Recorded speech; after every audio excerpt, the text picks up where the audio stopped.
Namaste and good morning, everyone. My name is Ranjana Rawal and I work as a horticulture scientist at Nepal Agriculture Research Council. On behalf of organizing committee, we are very happy to receive you all in Kathmandu at South Asian Regional Workshop for Feed the Future Innovation Lab for Horticulture 2022. I would like to express a very warm welcome to all the participants in this hall and the participants who are joining this regional workshop virtually. Feed the Future Innovation Lab for Horticulture project is initiated by University of California, Davis and funded by United States Agency for International Development USAID in consortium with Florida A&M University, Michigan State University, Texas A&M University, CNFA, IFDC, World Vegetable Center, Penn State University, and Making Saint International. Forward Nepal and Agriculture and Forest University take the overall responsibilities for organizing this regional workshop, field surveys, studies, and publication in collaboration with the related stakeholder working in horticulture sector, including Ministry of Agriculture and Livestock Development, Nepal Agriculture Research Council, Bangladesh Agriculture University, Bangladesh Agriculture Research Institute, and Shark Agriculture Center. This workshop aims at including local and regional leaders in academia, research, private sector, and NGOs in Nepal and Bangladesh, which has to develop comprehensive report consisting of an assessment of horticulture sector in this region, which could be addressed through research and capacity building activities in near future. Ladies and gentlemen, over the next 3 days, we will be together for this workshop to share knowledge and insight and discuss horticulture's greatest challenge and opportunities in South and Southeast Asian region. For this workshop, we are joined by respected dignitaries from United States, Bangladesh, and different institutions of Nepal. On behalf of organizing committee, I wish each of you a pleasant and fruitful stay during your time in Kathmandu, Nepal. We will now formally commence our inauguration session. To chair the inauguration session of this workshop, it is our great pleasure to welcome Honorable Vice Chancellor of Agriculture and Forest University, Professor Dr. Punya Prasad Regmi, to come on stage and take the seat of chairman.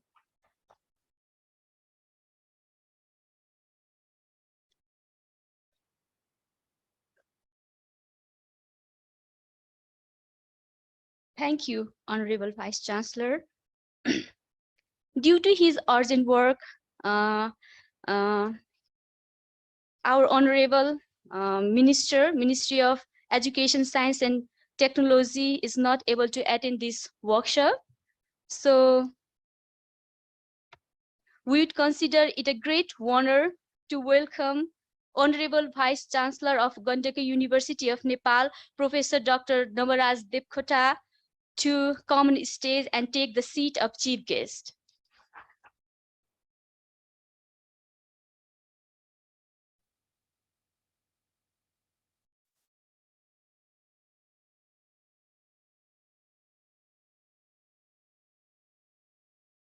Thank you, sir. The next dignitaries to honor us with her presence is Chairman of Agriculture and Forest University Service Commission, Professor Dr. Kalyani Mishra Tripathi, to come on stage and take the seat of special guest.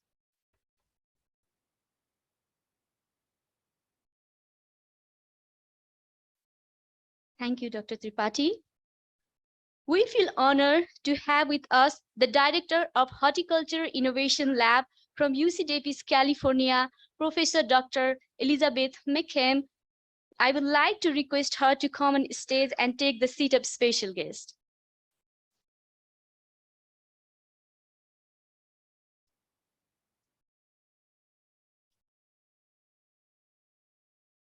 Thank you, Dr. Mitcham. To move forward, may I request Registrar of Agriculture and Forest University, Professor Dr. Sarda Thapalia, to come on front line and take the seat of special guest.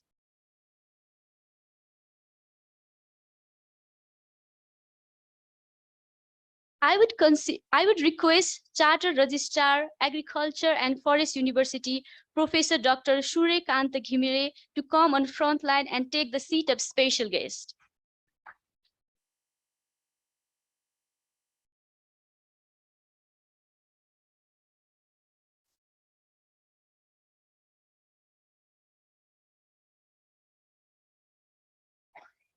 Thank you, sir.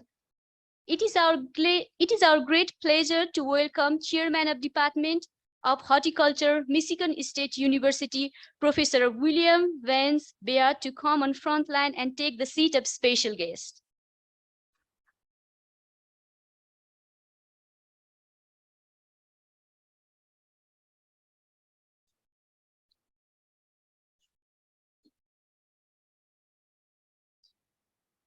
Thank you, Dr. Beard. I would also welcome and request Dr. Janelle Beth Larson, Associate Professor, Penn State University, to come on front line and take the seat of special guest.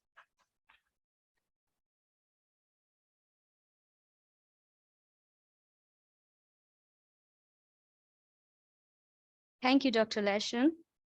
It is our great pleasure to welcome Professor Dr. Nanda Joshi, Professor, Michigan State University. I would like to request him to come and join our respected dignitaries in the front line and take the seat of special guest.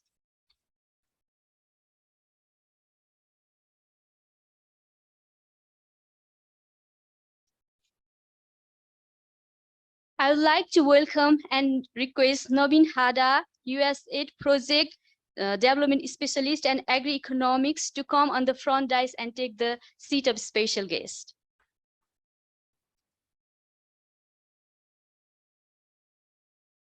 It is our great honor to welcome Executive Director of Nepal Agriculture Research Council, NARC, Dr. Deepak Bhandari to come on front line and take the seat of special guest.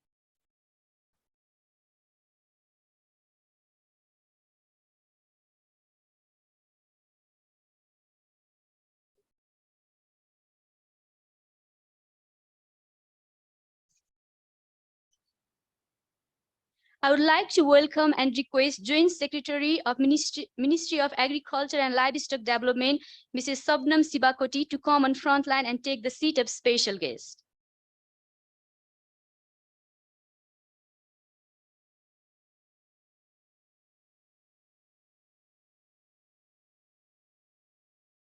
May I request Joint Secretary, Ministry of Agriculture and Livestock Development, Dr. Rajendra Mishra, to join our respected dignitaries on the front line and take the seat of special guest.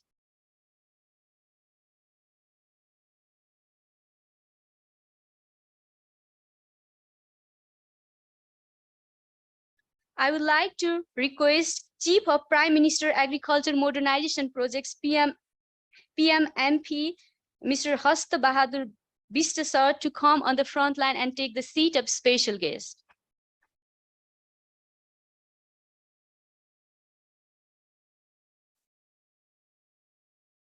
Thank you, sir.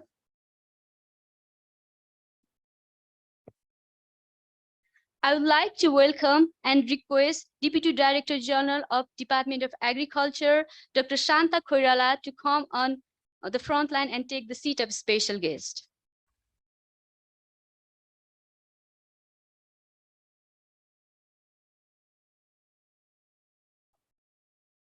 I would like to request Chief of Seed Quality Control Center, SQCC, Joint Secretary Benu Prasaisha to come on the stage, come on the front line and take the seat of special guest.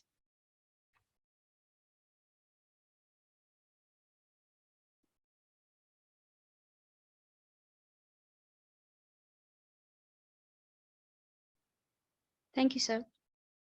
Ladies and gentlemen,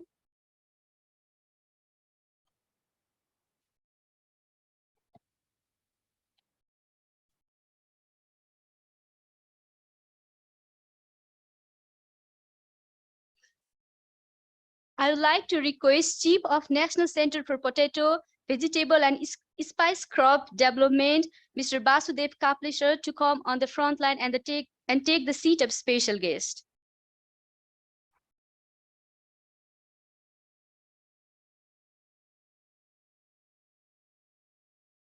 I would like to request Chief of National Center for Fruit Development, Rajendra Prasad Koirala sir, to come on front line and take the seat of special guest.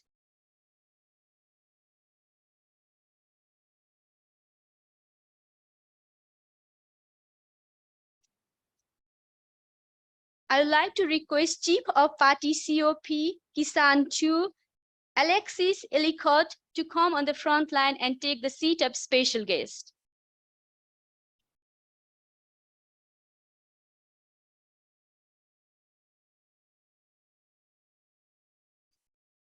Thank you.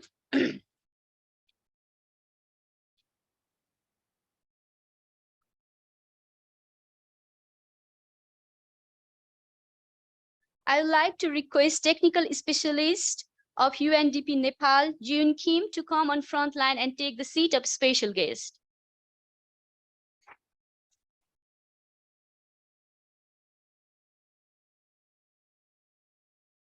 Thank you. The next dignitaries to honor us with his presence is Professor Dr. Mohammad Rejul Karim from Bangladesh Agriculture University. I would like to request him to come on front line and take the seat of special guest.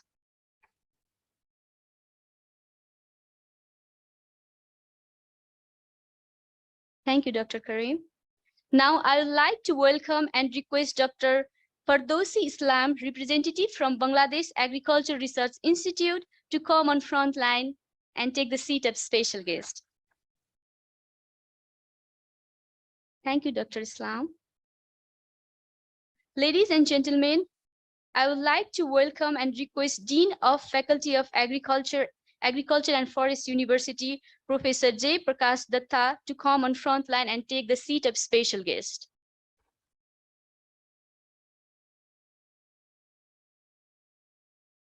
I would like to welcome and request Dean of Institute of Agriculture and Animal Science, Tribhuvan University, Professor Dr. Bhargav Dhital, to come on front line and take the seat of special guest.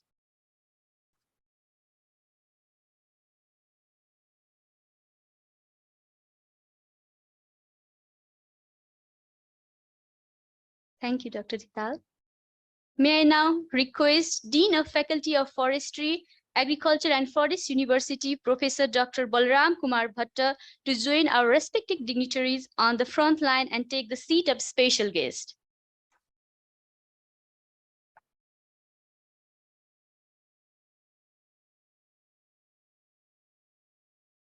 Thank you, Dr. Bhatta.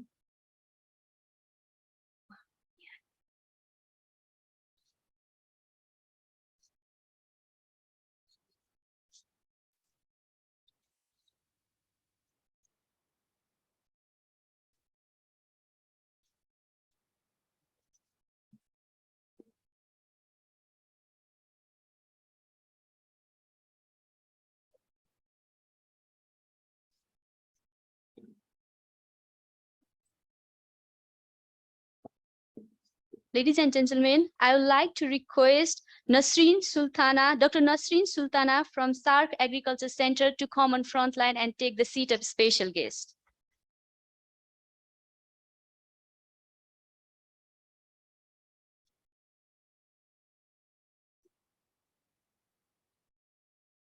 Thank you, Dr. Nasreen.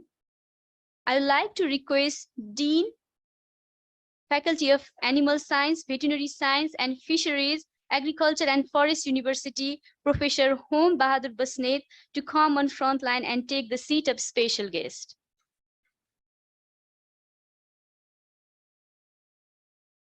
May I request Director of JOREX and Technical Lead of Horticulture Innovation Lab Project in Nepal, Professor Dr. Arjun Kumar Shrestha, to come on front line and take the seat of special guest.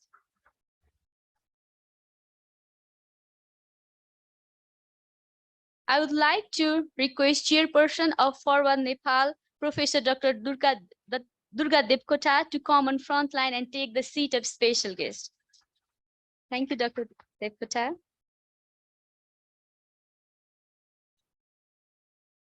Ladies and gentlemen, I would like to welcome and request President of Seed Entrepreneur Association of Nepal, Sen Basanta Maratha sir, to come on the front line and take the seat of special guest.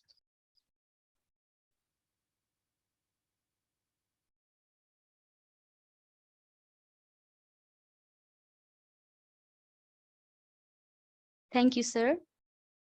Now, I would like to request Executive Director of Forward Nepal, Mr. Netra Pratap Sen, to join our respected dignitaries on the front line and take the seat of special guest.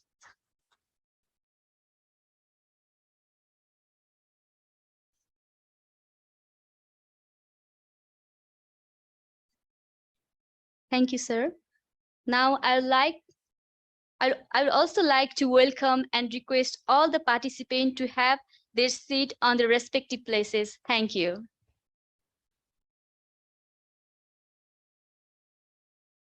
Ladies and gentlemen, to move forward in this inauguration session, I would like to request Chairman of Forward Nepal, Professor Dr. Durga Devkota, to formally welcome all of you for your gracious presence here in this workshop.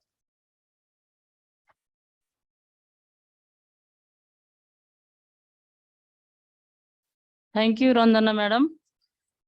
So, a warm welcome and good morning, Chairperson of today's this August ceremony of the Feed the Future Innovation Lab for the Horticulture Regional Workshop, Agriculture and Forestry University Vice Chancellor Professor Regmi.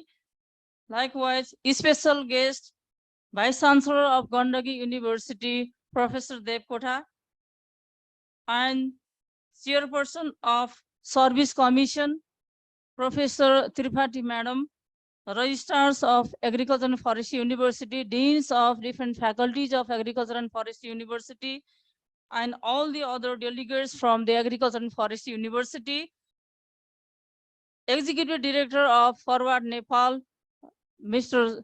Netra Pratap Sen, likewise, Director of Research and Extension, and Technical Lead of Horticultural Innovation Lab Project Nepal, Professor Shrestha, distinguished guests, all the ladies and gentlemen, I am pleased to welcome you all representing Forward Nepal, a chairperson of Forward, as well as head of Department of Rural Sociology and Development Studies of Agriculture and Forestry University, AFU, that besides my full-time engagement at AFU, I am equally serving as a volunteer person to help support to the Forward Nepal for the last several years to help meet the objectives, goals, and fundamental core value of the Forward Nepal.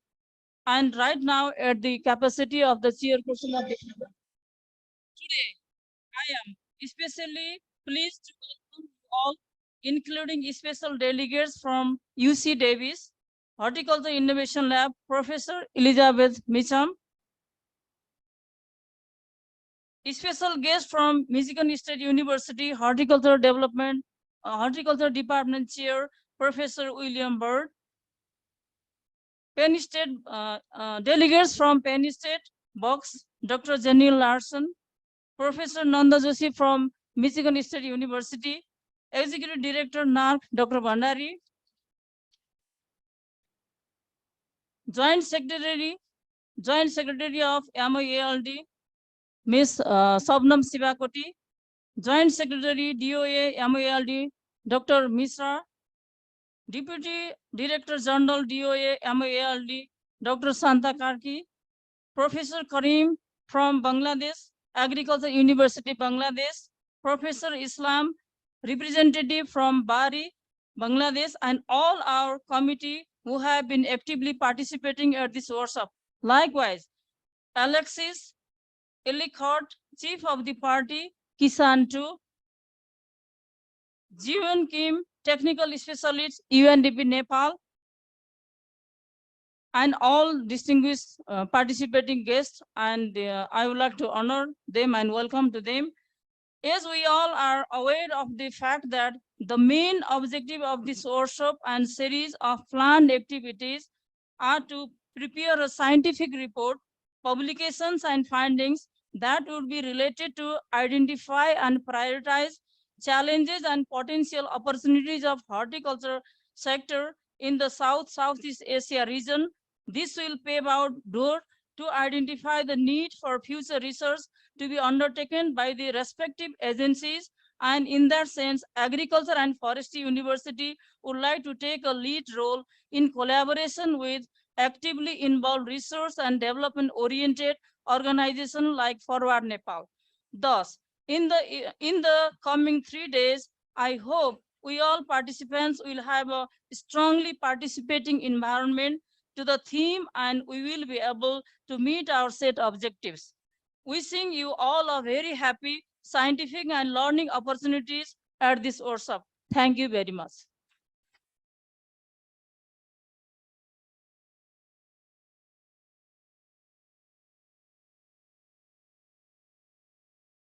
Thank you, Dr. Devkota, for that very sincere and warm welcome address. As this is the inauguration session, we will begin by taking blessing of the Almighty as it is our tradition here in Nepal.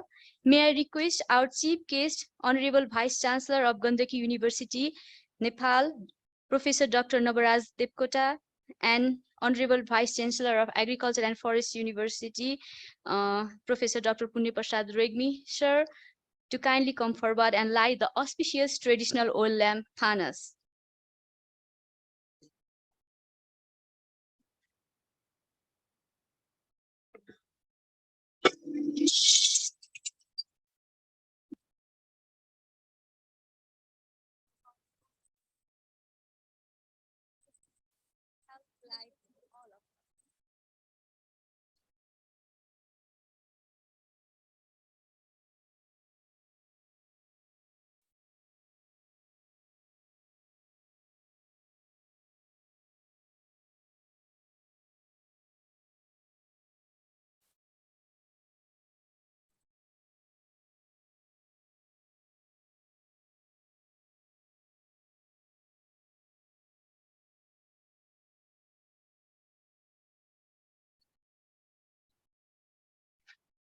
Thank you, Honorable Chief Guest and Chairman.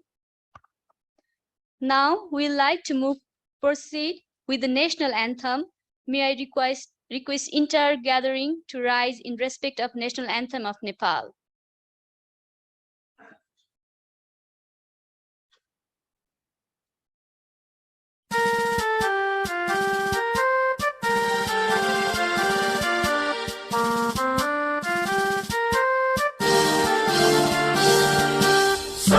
थुङ्गा phulka हामी एउटै माला नेपाली सार्वभौम भई फैलिएका मेची महाकाली सायो थुङ्गा फुलका हामी एउटै माला नेपाली सार्वभौम भई फैलिएका मेची महाकाली प्रकृतिका कोटि कोटि सम्पदाको आचल वीरहरूका राजधानी स्वतन्त्र र अटल ज्ञान भूमि शान्ति भूमि तराई पहाड हिमाल अखण्ड यो प्यारो हाम्रो मातृभूमि नेपाल बहु जाति भाषा धर्म संस्कृति छन् विशाल अग्रगामी राष्ट्र हाम्रो जय जय Nepal.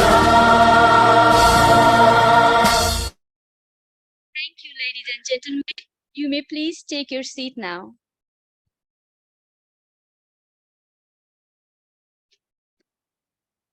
To move forward for this inauguration session, may I request Professor Dr. Elizabeth Mitcham, Director of Horticulture Innovation Lab, to give some light and objective of this workshop and thoughts on Horticulture Innovation Lab in global perspective. Ladies and gentlemen, let's welcome Dr. Elizabeth Mitcham.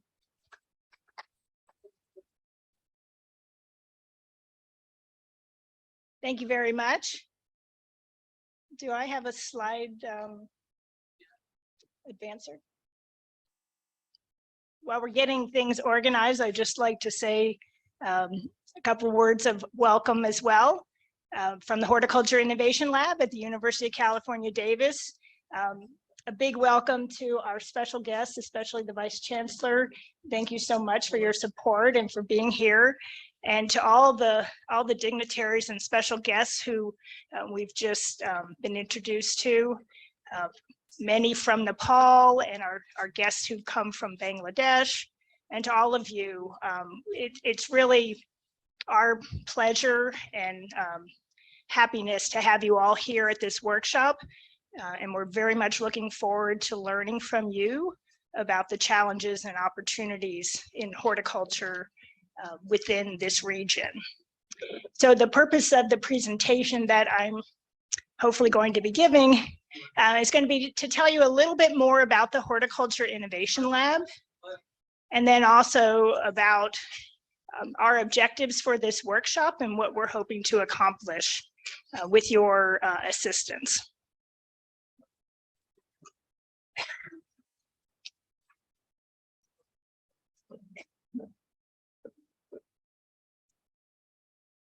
All right, perfect timing. There we go. Thank you. Okay. Yep. Okay, very good. So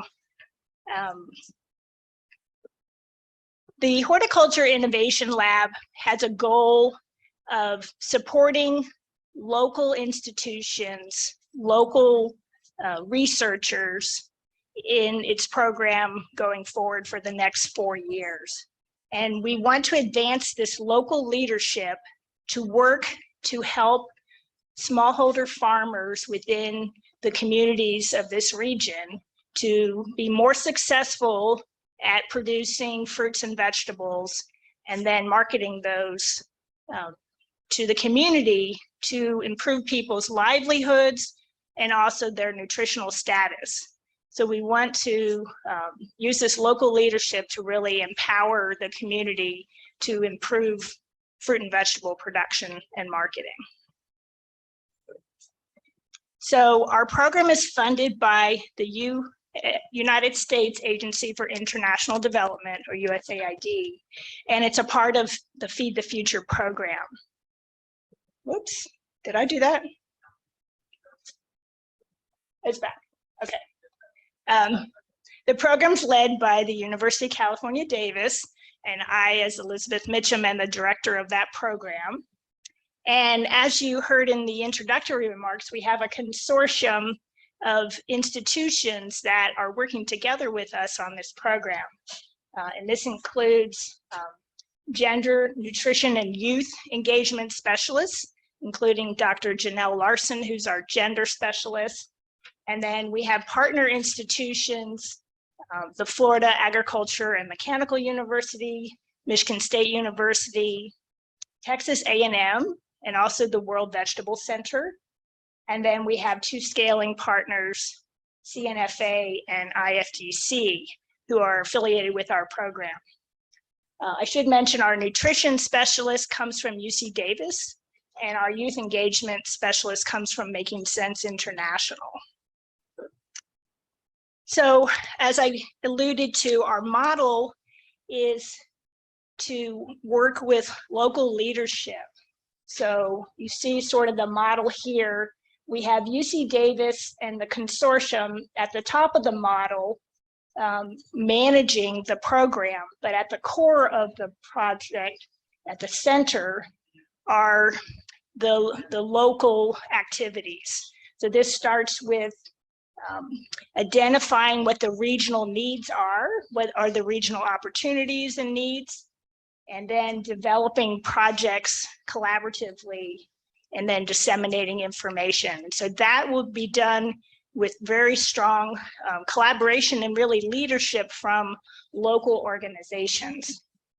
We expect to fund and establish in each of the 4 regions where we're going to be working, including this region, a country hub, which will have a hub manager who will help to facilitate interactions between different organizations within the region and help to monitor and manage the projects that are active in the region. And so we'll be having competitively awarded projects that will come out of the learning from this particular workshop for this region. We'll take those learnings and then we'll decide what the priorities will be. And then we will request proposals for competitive projects to address those needs over the next 4 years. So I want to step back just a little bit for a minute and talk about why we're emphasizing horticulture. It's not just because we're the Horticulture Innovation Lab, but why is USAID funding a Horticulture Innovation Lab in the first place? And why is it important? Well, there are a number of benefits that come from consumption of fruits and vegetables. And here we're focusing on some of the different colors of fruits and vegetables, and each color group actually provides some different nutrients, things like, well, that have different health benefits, like reducing heart disease and cancer, helping with eyesight through the carotenoids, anti-cancer properties from phytonutrients, and antioxidants like in berries and other red products, and various phytochemicals that are in the fruit and vegetables. There have been a number of studies that have come out over the last 5 to 8 years that really emphasize and show with solid data the health benefits that come from eating fruits and vegetables. One such study showed that as the number of servings per day increased, the risk of heart disease decreased. Other studies have shown that fruits and vegetables are one of really the only food group that decreases stunting as well as reduces heart disease. There are other food groups that might, like meat, for example, will reduce stunting, but it's negatively associated with heart disease. So fruits and vegetables have very positive impacts. I don't know that any negative impacts of the food itself have been determined. So there are a lot of reasons to promote these crops in terms of human nutrition. Unfortunately, if we look at some recent data from FAO, this is looking at food insecurity. And on the left-hand side, we see the population of the world. So the full circle is the whole population. And then the yellow part of the circle are people with moderate or severe food insecurity. The orange part is just the severe food insecurity. And you can see that just immediately to the right of the world, we have Asia. So you will notice in Asia that compared to Africa and even Latin America, there's a larger percentage of people who are not food insecure. So that's the good news for Asia. But there's still a very large percentage. And in terms of number of people, it's the largest number of people in the world who are food insecure are in Asia, just because of the population. So it's definitely, and these numbers actually, I believe they only go up through 2020. And I think you're all probably as aware as I am that during the time of this pandemic, food insecurity has become more exacerbated. And so these numbers have become more extreme. This is an older study, but recent data bears it out as well, that there's a very strong correlation between the number of different food groups an individual consumes and their probability of having an adequate diet. So if you only eat 1 or 2 food groups, you're very likely you're not getting an adequate diet and not the right nutrients that you need. So we want to try to diversify people's diets. Of course, horticulture can play a very important role in that. It's a very diverse group of crops, and it certainly can be added to other food groups like pulses and dairy and other food groups to improve people's diets. So if you look across the globe, there are a number of countries that have developed recommendations for food consumption to help improve human nutrition. It's not every country in the world, but quite a few have them, and every single program emphasizes consumption of fruits and vegetables. So it's universally agreed that most of what we eat should be fruits and vegetables. In the United States, we say half of the plate should be fruits and vegetables. We don't achieve that yet. It's still a work in progress for certain, but everyone agrees that this is the goal. If we look at fruit and vegetable consumption and the gap between recommended and actual consumption, you'll see that many countries, including the United States, don't meet the recommended level. So the horizontal line is at 146 kilograms per person per year. That's the recommended level from FAO. And these are different countries across the bottom. Is this top one a pointer? Is this a pointer? Which one? Oh, on the back. Okay, thank you. I don't want to turn the screen off accidentally. Okay, so if you actually look here, you'll see this is Nepal, and this data is from 2019, so pretty recent. Nepal is actually above the line, and the last time I looked at the data was 2014, and Nepal was quite a bit below the line. So something changed in the last 5 years, at least in terms of the data that's been collected. So that's encouraging news. But we'll see that Bangladesh and Cambodia are still quite low in terms of consumption. And most countries do not meet this standard. Now, one of the challenges is that a healthy diet can be expensive, and fruits and vegetables are often expensive in the marketplace, especially compared. And Dr. Larson and I went to the supermarket yesterday here in town, and the plethora of processed foods was, just like anywhere in the world. Took up a lot more space in the store than the produce department, I could say. But in any case, the cost of fruits and vegetables is quite high, and that does limit, particularly for low income and for those who are in poverty, really reduces their ability to purchase these crops. Here we're looking at, this is the world, and we're looking at changes over time. So blue is from 2017, 2018, and then the orange bar is 2019, 2020. So you know that these numbers are going to really jump up when we go to the next reading, because food prices have gone up. But this is the world showing that prices have been increasing, and then here in Asia as well. Excuse me. So this is the percent of population in a particular region that can afford a healthy diet. Again, this data is from a recent report just this year. And what you see is that Southeast Asia and Southern Asia are kind of midway in here in terms of the number of people who can actually afford a healthy diet. But actually this data here looks at the range within a country. So from different regions in the country. And I would say even within a region, different communities and maybe ethnic groups within that region might also have different ability to afford a healthy diet. So here you can see, we could take Cambodia as an example, from as few as 12% up to 66%, depending on what part of the country you're talking about. So, even within a country, it's very heterogeneous, and it's important to recognize that.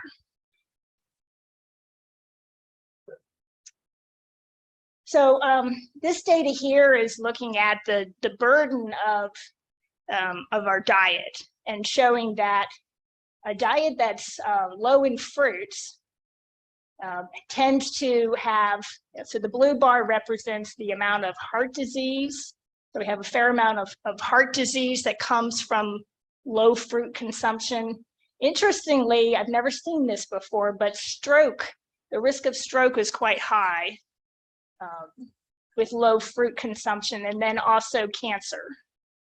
And then for vegetables, we see it's heart disease and cancer primarily that are increased when you have a diet low in vegetable consumption. And then you can see that if you look at, say, high in red meat, then you have also a risk of heart disease. But it's interesting that it's not quite as high as the heart disease from eating low vegetable consumption. or low fruit consumption. So really interesting data to dig into about the importance of diet for our health.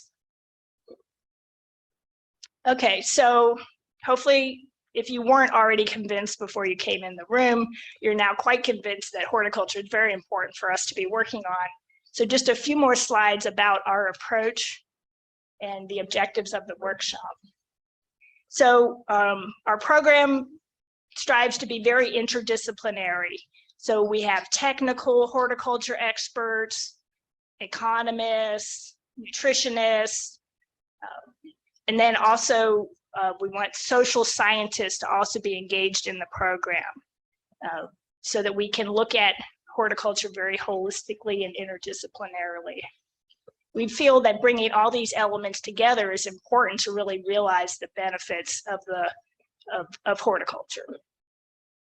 We want to look at it really with like a systems approach. So looking at all aspects of horticulture across the value chain, from variety selection, production practices, handling after harvest, marketing, processing, etc., but also including access to information, access to resources, the inequities that might come from various programming. We want to look at all of this to make sure not only are we delivering good information and developing information, but that it's available to all the different people who want to engage in horticulture and realize the benefits that come.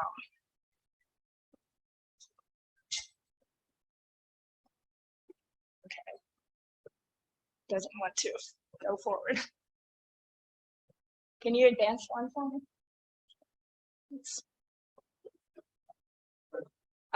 There we go. Okay, so as I mentioned before, we want to really empower our local organizations and researchers in the program. So we call our program locally led, globally supported, meaning that so we start with the local networks, and then these are being supported by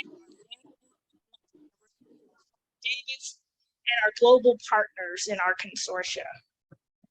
So it all starts with a co-led strategy development and needs identification. I guess the battery must be dying. Over on the left. And that's what we're doing here. We're doing the needs identification, right? And the co-led strategy development to try and decide what are the big challenges, what are the big opportunities, where should we invest? And then once we develop projects to really work on adapting those projects. Oh, did it go off? Okay, that's interesting. Okay. Adaptive project management and also responsive monitoring so that we change the project as needed as it's moving forward to make it more successful. And all of this gets supported by our consortia, who you've met some of the members, and in the Whova app that hopefully you'll have a chance to go into if you haven't already, there's a handout that lists all the consortium members that are part of our team, the individual members, but they are providing technical support and guidance and capacity development where needed by the local organizations. So I'm not going to go through this whole document.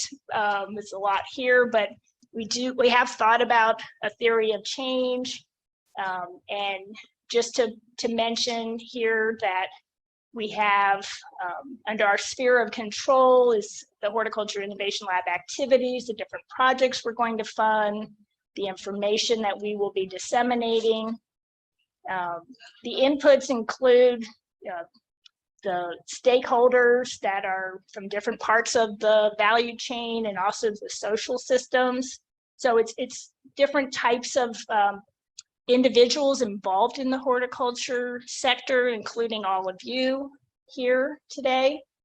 And then eventually we want to get to various impacts, including developing as needed the local capacity of the local networks, so that there'll be a resilient horticulture management system that can even more effectively address the problems of today, but also the problems that will come tomorrow. And that hopefully that will lead to better nutrition, better income generation for the horticulture producers, and more opportunities for women and youth and inclusivity within the horticulture sector. Those are the impacts that we're hoping to achieve. So just real quickly, we're going to be funding some projects where we called market-oriented research for empowerment projects.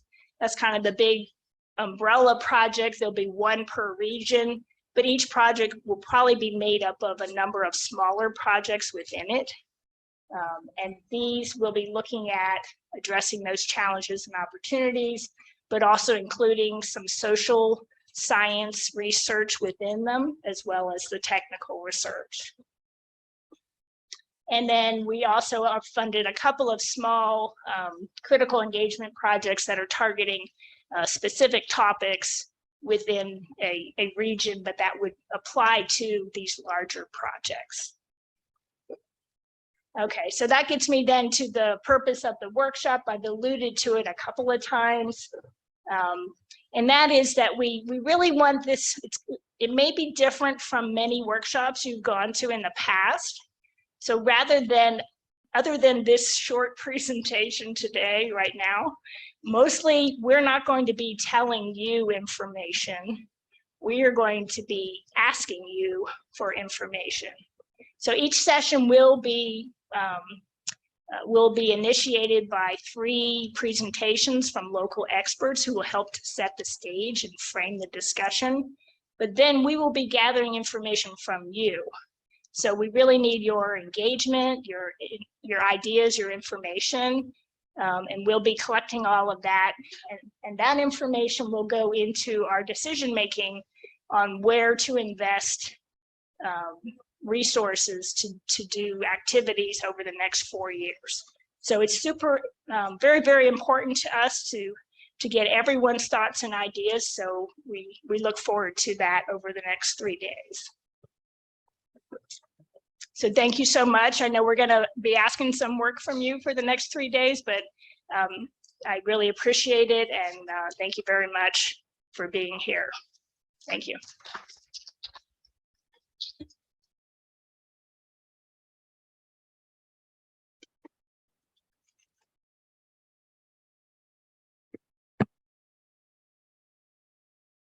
Thank you, Dr. Elizabeth Mitcham, for sharing your valuable thoughts on Horticulture Innovation Lab in Global Perspective and initiating this wonderful program here in South and Southeast Asia.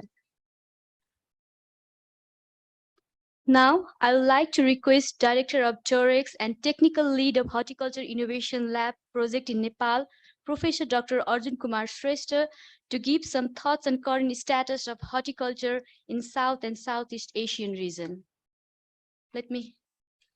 Ladies and gentlemen, let me help to welcome Dr. Shrestha. Thank you.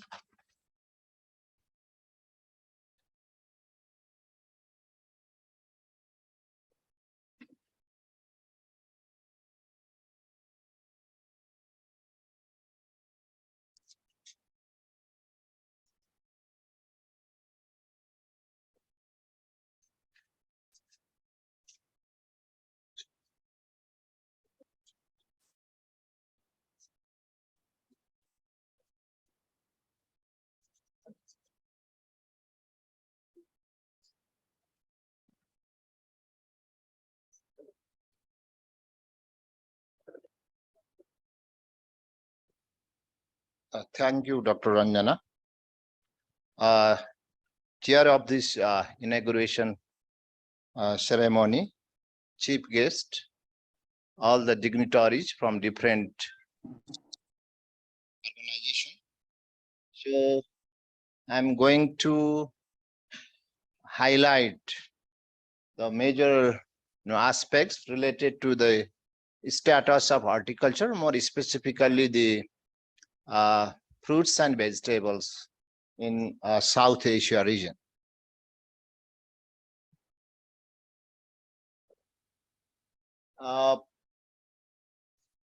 as we know, it is one of the densely populated region we have in Earth. Although it accounts for about 25% of the total world population, but you can see the 44% of the global poor reside in the South Asian region. You can see this is the contribution of agriculture sector. It provides employment to about 50% of the population in South Asia, but it contributes around 20% to the GDP in South Asia. But there is a range. For example, in Nepal, the contribution of agriculture sector is around 1/4 to the GDP, whereas in case of Sri Lanka, it is 7.4%. But still, we can say that agriculture is the backbone of South Asian economy. But the South Asian agriculture is experiencing the shrinking size of its holding, and there is decelerating technological advance, declining investment in the agriculture sector, mainly related to the research and development of agriculture sector, and increasing degradation of the natural resources. As in the presentation of Dr. Beth, we have a greater number of undernourished and poor than other developing regions. So in Southern Asia, about 40.6% of the population were moderately or severely food insecure in 2021, which is a 6 percentage point increase since 2019. So this is one of the crucial area we should address with the development of horticulture sector in South Asia. So another problem is that, especially after that war in the Russia versus Ukraine, there is rising commodity prices, supply bottlenecks is there, and vulnerabilities in the financial sector. But on the brighter side, we have diverse agroclimatic condition, and we are rich in diversity in horticulture crops and genetic resources that enables this South Asia to produce a wide range of horticulture crops around the year. So we can say that horticulture is one of the sunrise sector regarding this contribution to the income as well as livelihood of small holding farmers. So you can see the agriculture statistics of the South Asian countries in 2019. We can see the percentage of area out of total cultivated area is very negligible. Although some of our South Asian countries, they have very good production with respect to the the production of fruits and vegetables in global arena. For example, India shares about 11.38% in global food production after China. Similarly, Bangladesh, it ranks in the 10th position of tropical fruit production in the world. This is about the real GDP growth age reported by World Bank Macro Poverty Outlook and Staff Calculation 2022. So we can see in most of the countries, the real GDP growth is not so appreciable. And it is already, the growth in South Asia is already uneven and fragile and will be slower than previously projected. But you can see this is the statistics we have in 2020 regarding the production of vegetable and the fruits, and the productivity is about 15.41 metric ton per hectare in case of vegetable, and it's about 13.98 metric ton per hectare in case of fruit as per the FAO Stat 2022. So you can see the area under vegetables and fruits is increasing over the year. If you compare the data from 2020 to 2022, regarding its coverage in the world areas of fruits and vegetables in South Asia in 2020, you can see citrus is 23%. Area under fruits and vegetables in South Asia, in case of fruit, it is 24%. Primary vegetables, it is 29%. And roots and tubers, it is 8%. More or less similar scenario exists in terms of production of fruits and vegetables. That is, about 26% of total world production of fruits come from South Asia. So you can see India is one of the leading producer of fresh vegetables worldwide in 2020.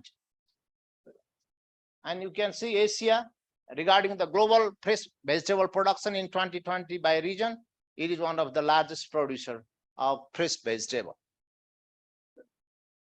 So this figure also shows that there is the growth of the fruit sector as well as vegetable sector in South Asia.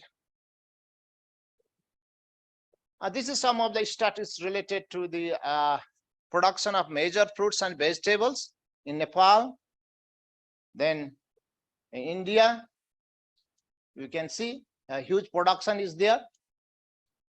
Then it is Bangladesh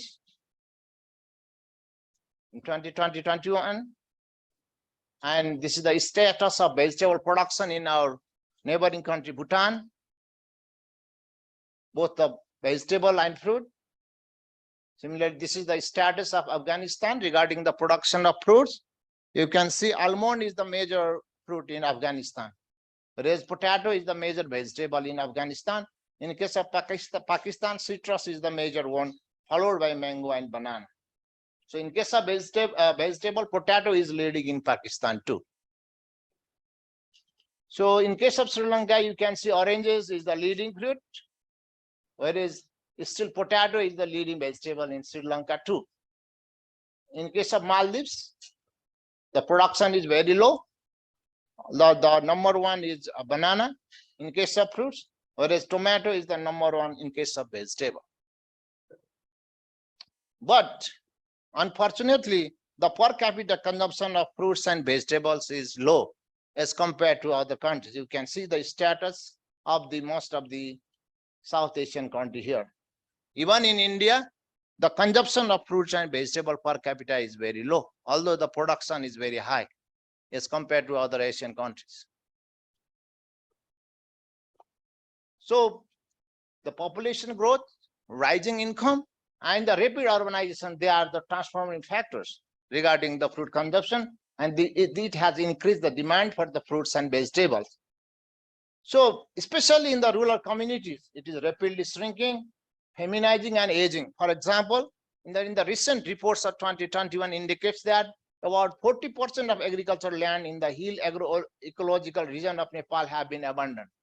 And 60% of the farmers, they have left at least one parcel of agricultural land abandoned. This is also one of the area we should address when we discuss about the development of fruit and vegetable sector in South Asia. So another threat is the climate change that poses even greater challenge to horticulture in Asia. So I want to discuss about few issues that we are going to interact among each other during this regional horticulture workshop. One is, of course, the sustainable growth of fruit and vegetable sector. And we all agree here that the productivity of fruit and vegetable sector in South Asia is low as compared to other countries. For example, you can see the productivity in different countries in South Asia and the area under fruit cultivation. So it's low as compared to other countries. Another issue is the quality inputs, especially the seeds and sapling for the fruits and vegetables. And then another issue we are going to discuss is about the insects, pests and disease management practices on fruits and vegetables. And of course, since there is a huge post-harvest loss, post-harvest management of fruits and vegetables with respect to handling and preservation of fruits and vegetables from farm to fork. And then there is processing facilities, storing facilities, and the inefficient management of supply chain. Another arena we are going to discuss is our policy, because the policy recommendation is very important for horticulture sector development also.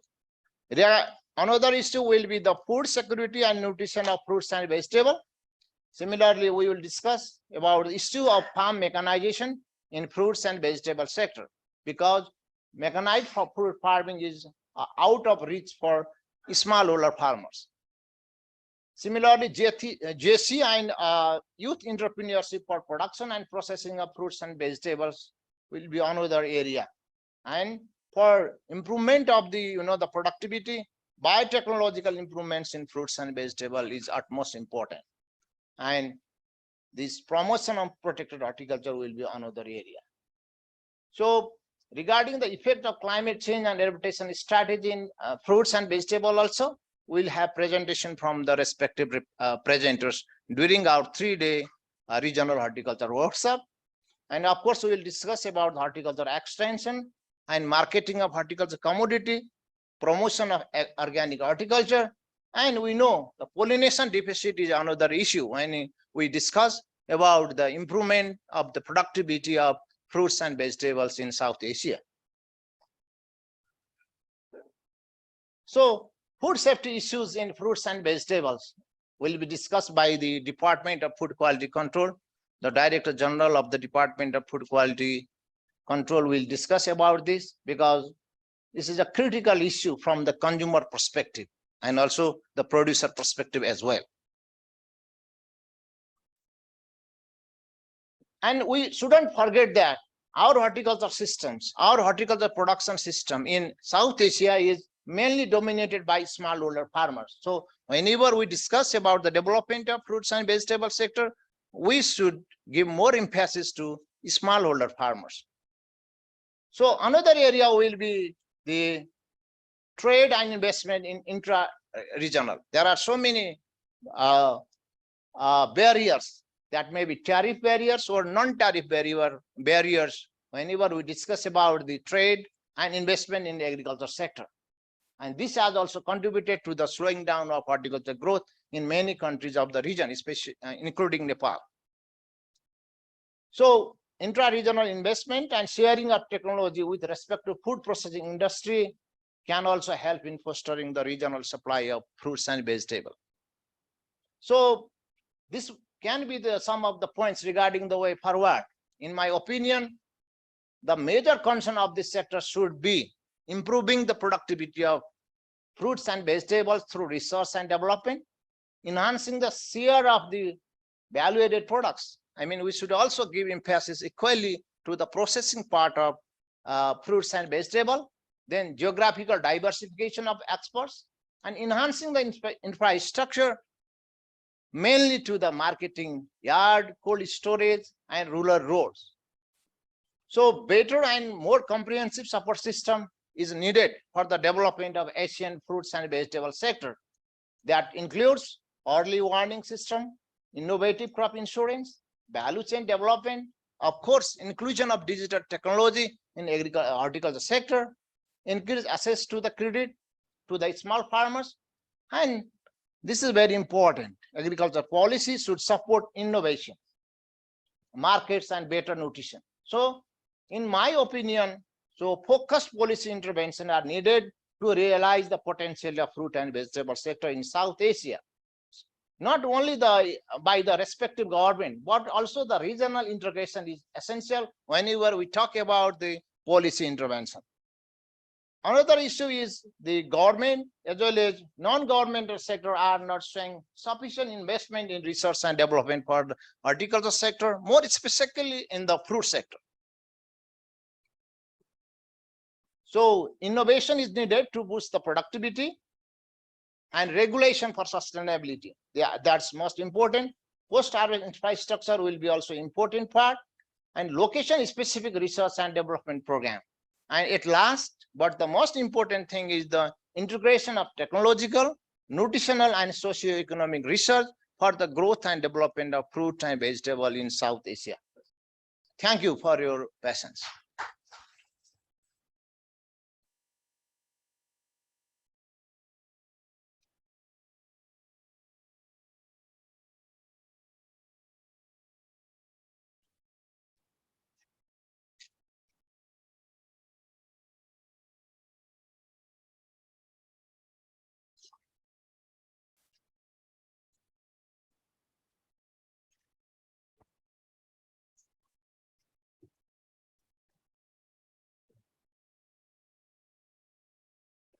Thank you, Dr. Shrestha, for sharing his valuable thoughts with us. I'd also like to welcome different scientists from different Division and Station of Nepal Agriculture Research Council, the representative from Libud, Nepal, the representative from PMMP, journalist from and Project Implementation Unit from Sangja and Chitwan, Nepal, and innovative farmers from Bangladesh. I would like to heartily welcome you all in this workshop.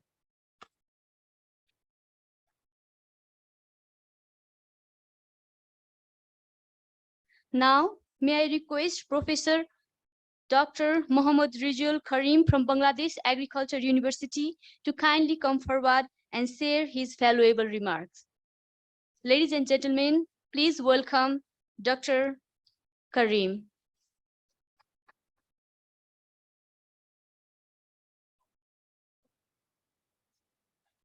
Thank you so much. Very good morning, everybody.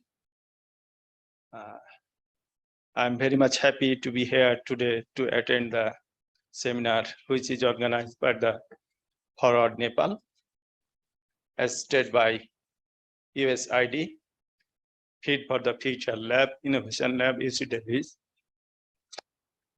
I have a talk this afternoon, so I'll not talk about the constraints and challenges, opportunities, etc.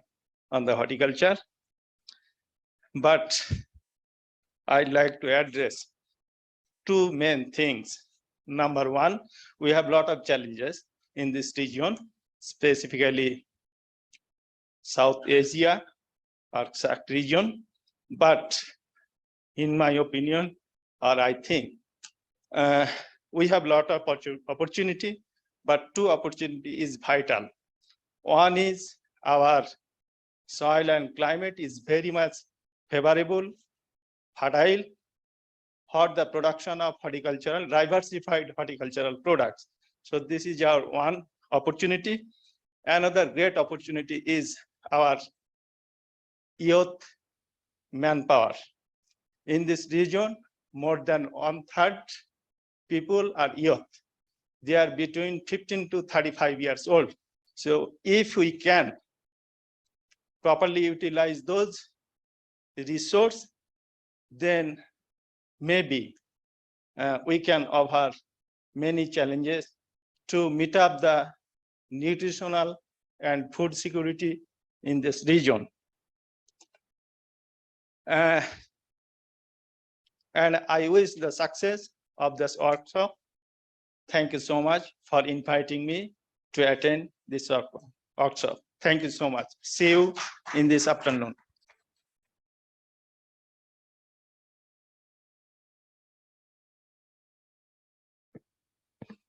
Thank you, Dr. Karim, for your valuable remarks. Now, I would like to request Dr. Fardousi Islam, representative from Bangladesh Agriculture Research Institute, to kindly come forward and share his valuable thoughts. Please welcome Dr. Islam.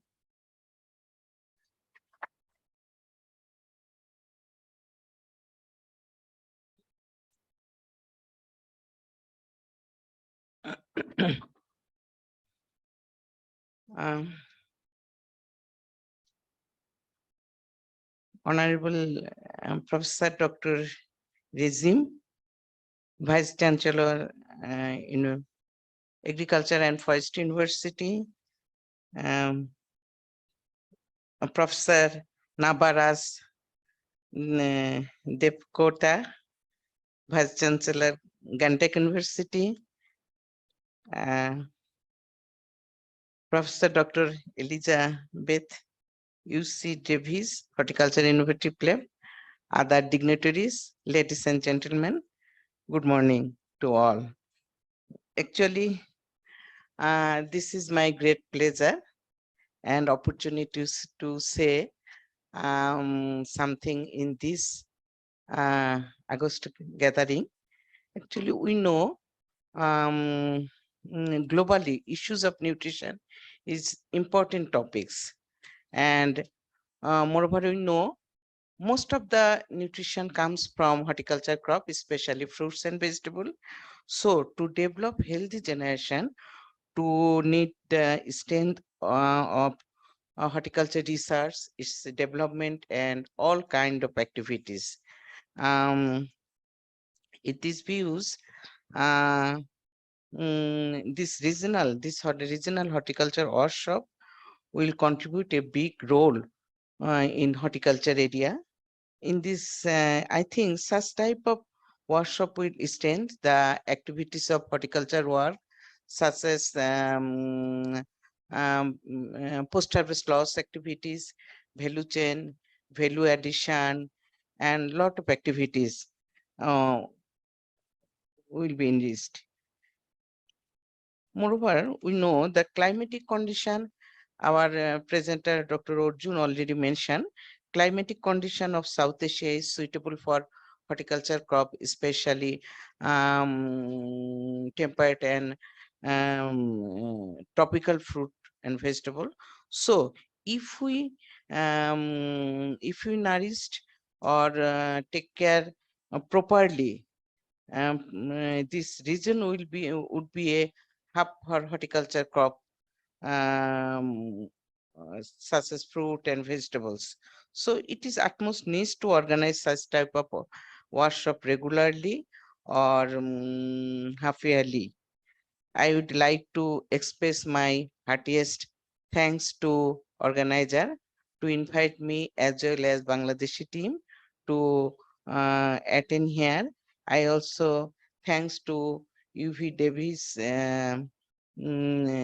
USAID for Audit Lab and other organizer, University of Agriculture and Forestry University, and all organizer, those who involved in this workshop. Finally, I wish all the success of this regional horticulture workshop. Thank you very much.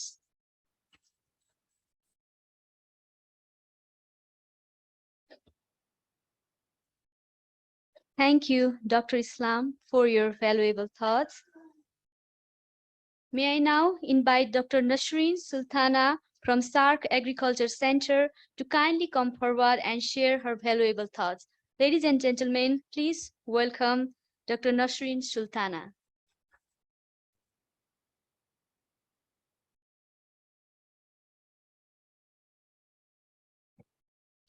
Thank you, madam, for inviting me to this dais to say something about today's program. Actually, it is my pleasure. I am very much privileged to standing here and to say something about this regional workshop on horticulture, which is in my mind, in my career, in my blood. I am a horticulturist by profession and by training. I am working in horticultural field about more than 32 years in Bangladesh. Then currently I am working in South Asian region, and regularly I am visiting 8 South Asian countries. That is the Bangladesh. I am living there, and Nepal, Bhutan, Maldives, Sri Lanka, then Afghanistan and Pakistan. So I found that the agriculture or horticulture situation is more or less similar. Our challenges, our opportunities, more or similar. And this morning, Professor Beth of UC Davis already mentioned or explained the importance of horticulture in our nutrition, in our health, and in our future generation. And Dr. Arjun already explained the importance of horticulture in South Asian region. And my previous 2 speakers from Bangladesh, Dr. Karim and Dr. Ferdowsi, also told that the importance of horticulture. So I don't want to take much time about that, but I just want to tell that it is our duty, it is our responsibility to take lead so that our future generation, we can feed them a safe food. Safe food is number one challenge, and nutritional is another challenge in not only in South Asia, I believe in all over the world. So the safe food, we have to give importance on safe food production, especially fruits and vegetables. We should increase consumption of fruits, vegetables, and not only fruits and vegetables. If we consider flour, spices, and all other, it also can help our farmers to improve their livelihood, improve their educational, their health, everything. So this is the time. This is the time to give emphasis on horticulture, because previously the Green Revolution, we always give emphasis on grow more food. So as a result, yes, that time it was needed. That time, first we need to fulfill our stomach. Then we can think about nutrition, then well-being. So now, most of Dr. Arjun already presented that most of the South Asian country, and Dr. Beth also presented that the most of the South Asian country are food secure. But the great challenge is nutritional security and safe food. So we should give that emphasis. And the one thing, our farmers are very traditional, but recently it is coming forward. So we should have addressed our problem from the root of the root level, the people who are working for us in the root level. So not only technology development, definitely we need research. At the same time, we need to extend in our extension policy. And for that, the commodity-based multi-stakeholder platform, that could be a good option to address our current challenges. I will explain that in my speech tomorrow. So finally, I would like to thank for Forward and University of Agriculture and Forestry and UC Davis for inviting me to speak something in Nepal, to present my thought and my future vision.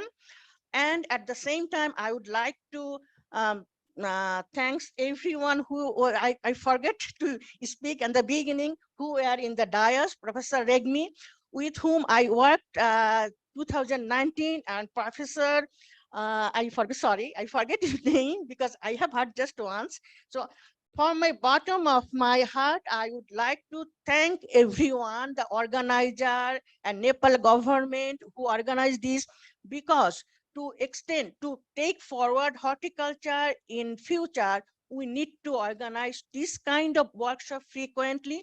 And I would like to thank UC Davis and USAID to coordinate, to collaborate, and to take us in your level. Where you are now, we are telling that you are the developed countries, we are in developing. So please think about us and help extend your hand to take us in your level. Thank you, everyone.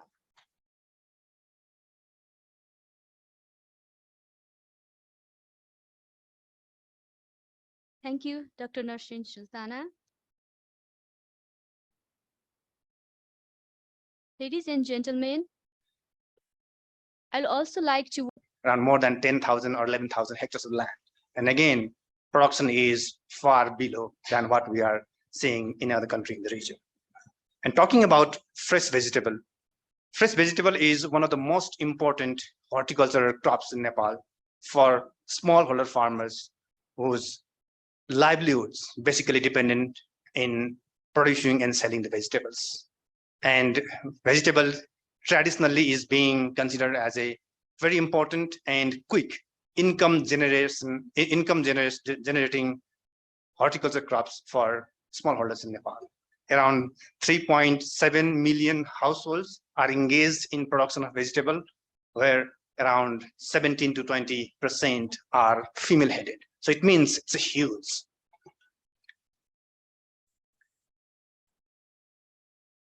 Today, I'm really glad to represent USAID Nepal and to mention that this USAID Feed the Future Horticulture Innovation Project is going to start in Nepal also at the time when US government is celebrating 75th years of partnership with government of Nepal. Very briefly on the perspective of USAID. So what does it mean when we say Horticulture Innovation Lab? US government is spending or investing billions of dollars in regional collaborations, regional integration and connectivity, research and developing innovations and transforming technology through USAID in the name of innovation, several innovation labs worldwide, globally.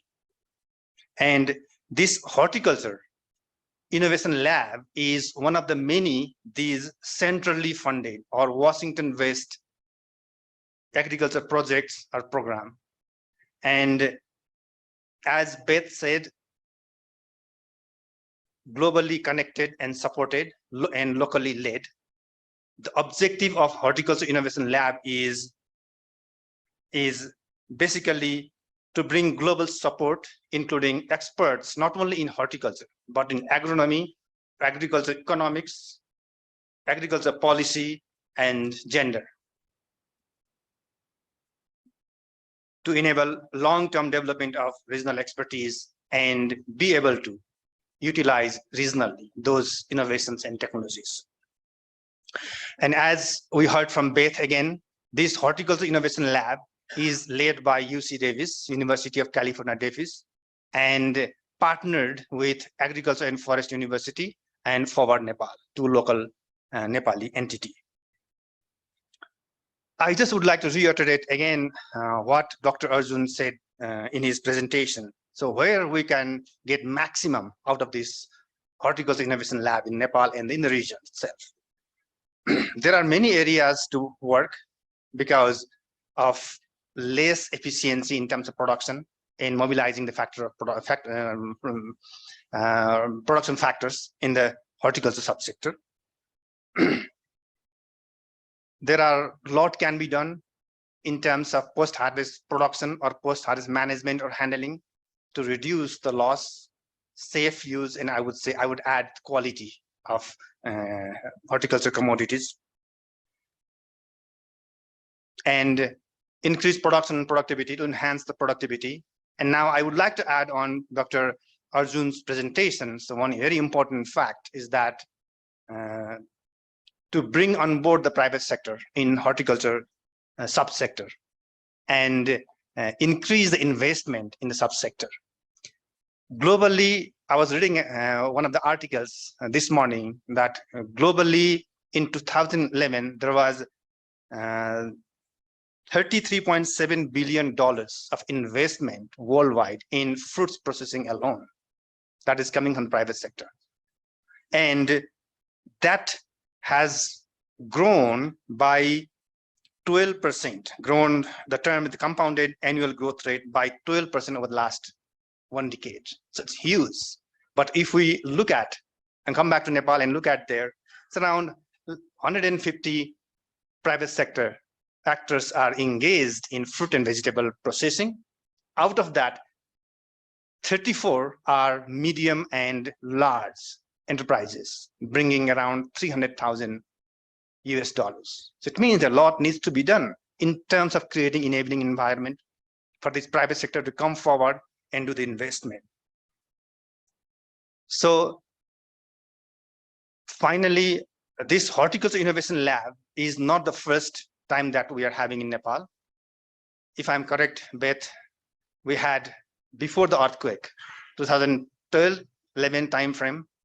And fortunately, that time also, this Horticulture Innovation Lab was led by University of California, Davis. And again, fortunately, it was led by Beth. So now, the second iteration of this Horticulture Innovation Lab that we are having in Nepal, led by both UC Davis and Beth, is with us. And I would like to urge and do a humble request to implementing team, UC Davis, Forward, and Agriculture and Forest Universities. Let us try to look back and do some kind of pause and reflection. What went really well during the first phase of Horticulture Innovation Lab in Nepal and try to build on that one. And what were those that didn't go well, or some kind of challenges? Let's try to learn from that also. And if we do that, that would be the perfect segue for moving ahead this iteration of this Horticulture Innovation Lab, in my opinion. And another point I would like to emphasize here again to the implementing team is that USA Nepal has given a top priority in terms of stakeholder consultations for any kind of new project or program to develop, implement.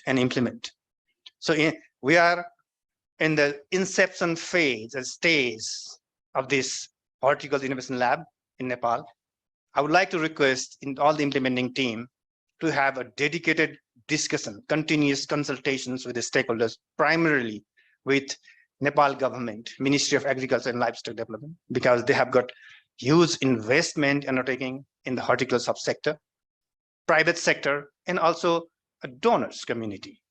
Asian Development Bank, they are coming with the huge undertaking in fruits and nuts development in Nepal.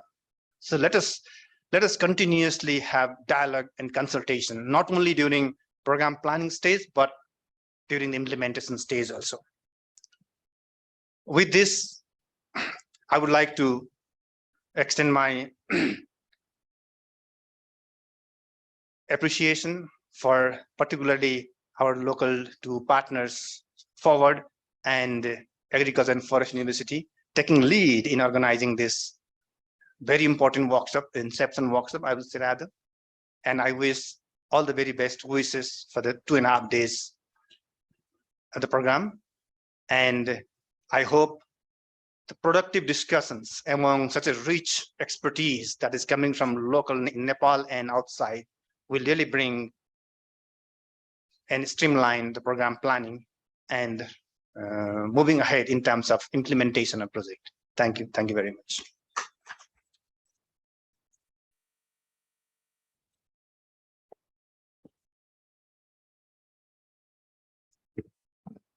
Thank you, Navin Hara sir, for your valuable remarks. Ladies and gentlemen, now is the time that I take the opportunity to invite Vice Chancellor of Gandaki University, Nepal, Professor Dr. Nabaraj Devkota sir, to come forward and share his valuable thoughts with us. Ladies and gentlemen, please welcome Dr. Nabaraj Devkota. Thank you. Thank you, ma'am. Good morning, everybody. Chairperson of this inaugural session, Vice Chancellor of Agriculture and Forestry University, Professor Regmi. I can't take name of all those dignitaries here who are respected, most respectable. I mean, enjoying this session from the very morning. Especially, we have received the delegates from far away, I should say, the US universities, Bangladesh, and also in home. We have several representatives from Nepal Agriculture Research Council, government bodies, institutions, the whole team involving in agriculture sector, forestry, from Agriculture Forestry University. You know, these all people, I'm really happy to welcome and also say my few words in this August presence here. The first, I won't talk long because this is not time to talk. I think we are really having few long hours here, and also we are waiting to do real work after lunch session.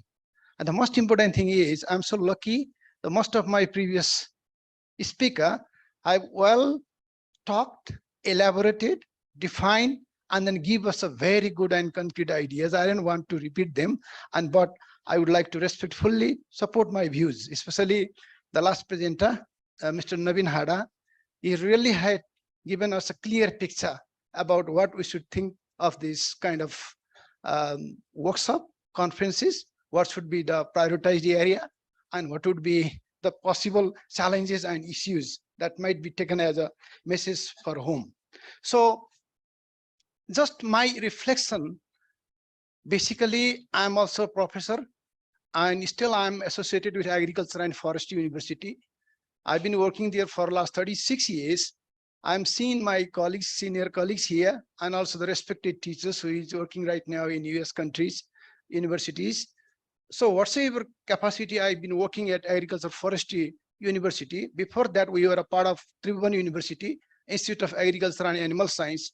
For my career, if I just reflect back, I happened to be at the position of research director, deputy director for more than 1.5 decades. It's quite fortunate for me that I just got opportunity to learn about research activities in Nepal.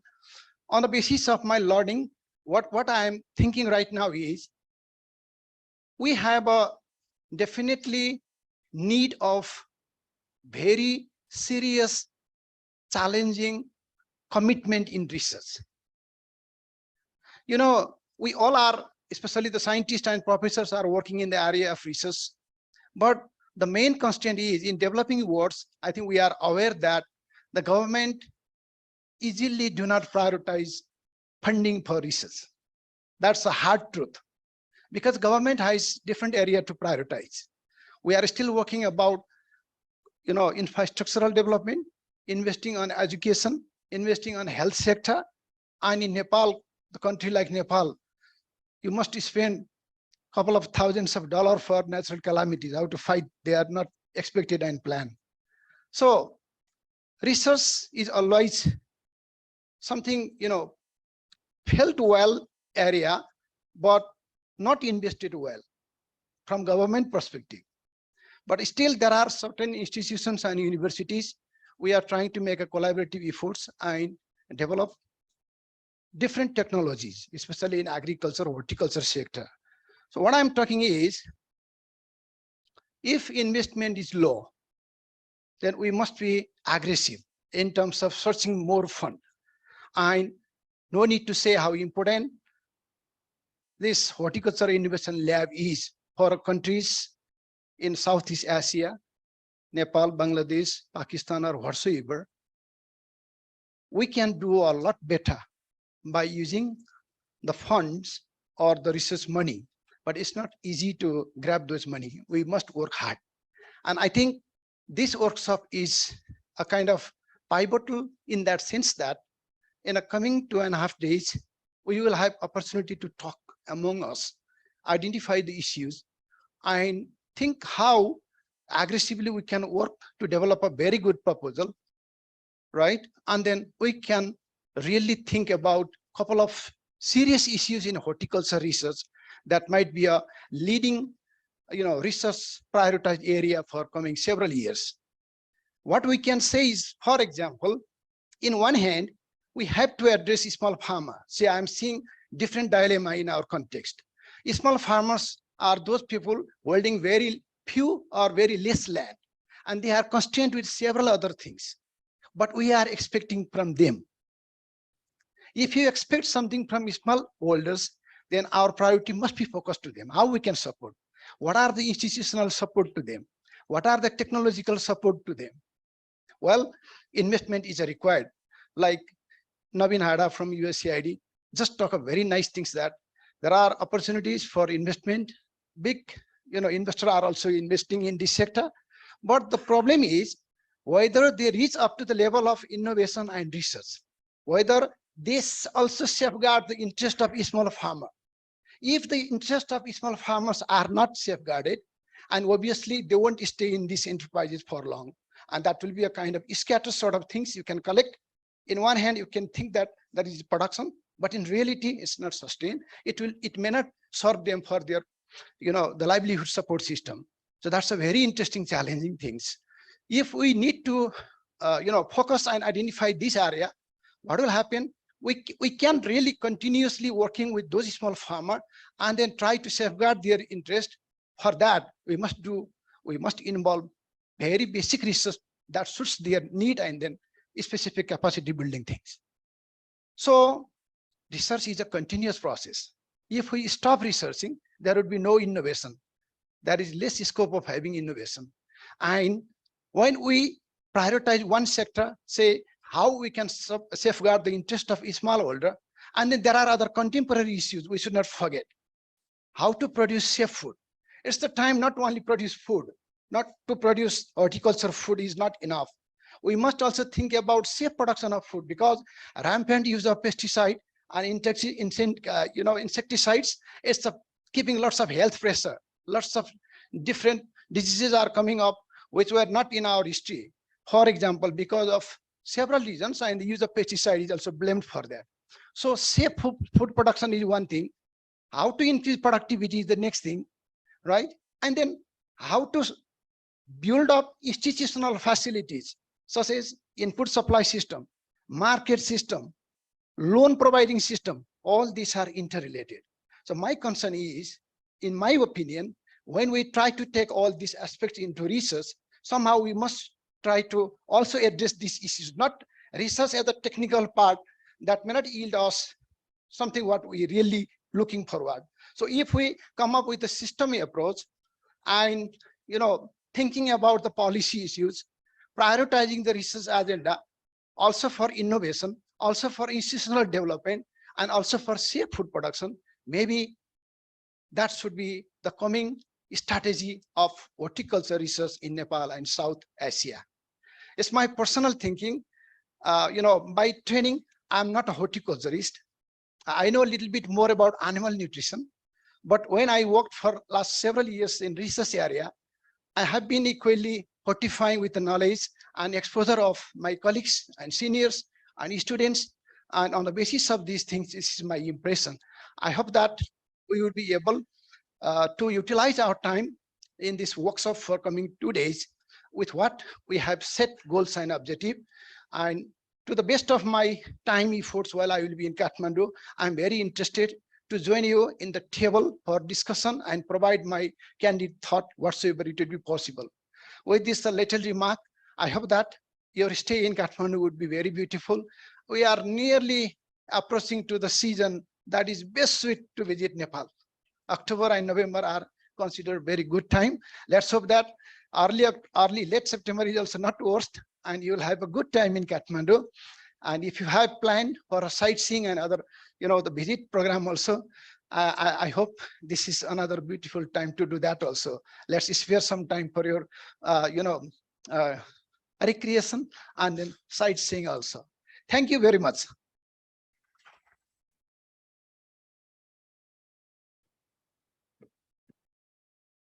Thank you, Honorable Vice Chancellor, for these valuable thoughts and remarks.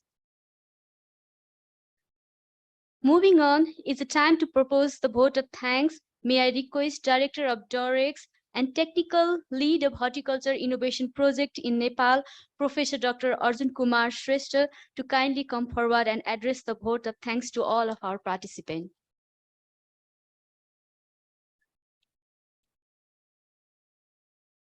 Thank you, Dr. Ranjana. Chair of this inauguration ceremony, Professor Dr. Punya Prasad Regmi, the Honorable Vice Chancellor of Agriculture and Forest University.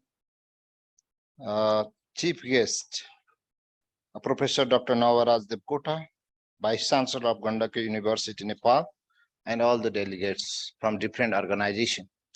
At first, I would like to thank the farmers who are participating in this regional workshop, because our main target is to improve the horticulture system, the production, the productivity, not only the production and productivity, but the safer production of the fruits and vegetables in South Asia. So at first, I would like to thank for your presence to all the farmers, entrepreneurs from Nepal and Bangladesh who are participating in this workshop. Similarly, I take this opportunity to thank our chief guest, Professor Dr. Navaraj Devkota sir, who will be present here not only for the opening ceremony, as he has mentioned during his speech. You will be actively participating during the discussion for this entire 3 days workshop. So on behalf of the organizing committee, I would like to thank you Professor Dr. Nava. Similarly, I would like to thank Professor Dr. Kalnari Mishra Tripathi, Chairman of University Service Commission of AFU, for her valuable time. I think she will also join during our 3-day interaction, since she is also one of the experienced professors we have in Agriculture and Forestry University. Similarly, I would like to thank Professor Dr. Elizabeth Mitcham, who is the director in the Horticulture Innovation Lab. She came all the way from the UC Davis to interact with us and to pave the way for the development of fruit and vegetable sector in Nepal. Similarly, I would like to thank Professor Dr. Suryakanta Gimire, the Chartered Registrar of the Agriculture and Forestry University. Special thanks goes to Professor Dr. William Vance Byrd, the Chair of Department of Horticulture, Michigan State University. Thank you, Professor, for your time. We will learn from you how we can develop our road for the development of fruit and vegetable sector in South Asia. Similarly, I would like to thank Dr. Zeniel Beth Larson, who is from the Penn State University. Similarly, I would like to thank Professor Dr. Nanda Joshi, who always pushes us to move forward regarding the development of not only the horticulture sector, in other sectors of subsectors of agriculture in Nepal. Thank you, Professor Dr. Nanda Joshi, for your guidance. Similarly, I would like to thank the donors community, including US and Nepal. Mr. Navin Hada is always been supportive to organize such kind of the programs, such kind of interaction for the betterment of agriculture sector in Nepal. Similarly, I would like to thank Ms. Alexis from Kisan 2, as Chief of Party of Kisan 2. Thank you, Madam, for your time and your presence during this inauguration ceremony. Similarly, I would like to thank Ms. Kim from UNDP for your time and presence here in this ceremony. I would like to thank the scientists from Nepal Agriculture Research Council. We in the technical team also, we have representative from the Nepal Agriculture Research Council, Ministry of Agriculture and Livestock Development. So I would like to thank the Executive Director of the Nepal Agriculture Research Council and other scientists who are very keen to join hands to develop the the roadways, the pathways for the development of fruit and horticulture, fruit and vegetable sector in Nepal. Similarly, I would like to thank the Secretary of Ministry of Agriculture and Livestock Development, Dr. Govinda Acharya-ji.